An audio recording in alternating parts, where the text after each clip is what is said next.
This is Ryan from PerformaBuilt, and I want to talk about Transbrakes today. And this is a little educational video because I woke up this morning and I thought I made a little difference in the world in my previous years, but I guess not. So as I was on Facebook just waking up, I stumbled across a lot of people saying Transbrakes are more harmful to a transmission than foot braking. And quite simply, I'm here to debunk that is 110% not true.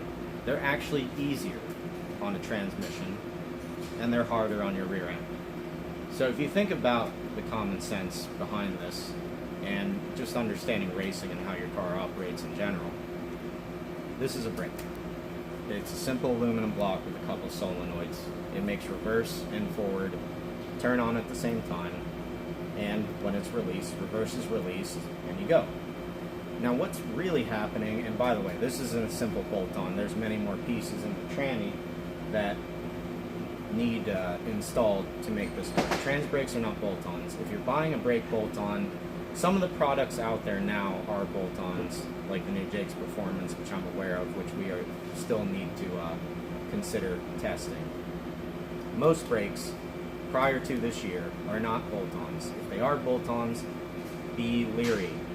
I don't agree with that. Back to this. Transbrakes lock reverse and forward. When you apply the brake in a racing scenario on the line, you're in D3, which is what most brakes operate as. Therefore, you'll be doing basically a second gear start. The band is clamped. You're idle and you push the button, and then increase your RPMs. At that idle time, reverse and forward lock together very gradually. They're already held, and even though you increase RPMs very fast, in reality what's happening mechanically is it's very slow and easy on the transmission. Your rear is not loaded. It takes every bit of that shock, and the transmission gradually propels you forward. That's why guys blow up 10 volts. That's why 10 volts have the worst reputation in the world, because they are weak pieces of shit. If you're thinking about a brake, step up your rear. Now, foot braking, which we hold the record for with the 4L60, currently it's 8936, built by AJ Performance Machine and driven by Manny Avila. You can find that on F-Body Empire. Give a shout out. Great group. I love that group. If you have an F-Body, join F-Body Empire. You won't regret it at all.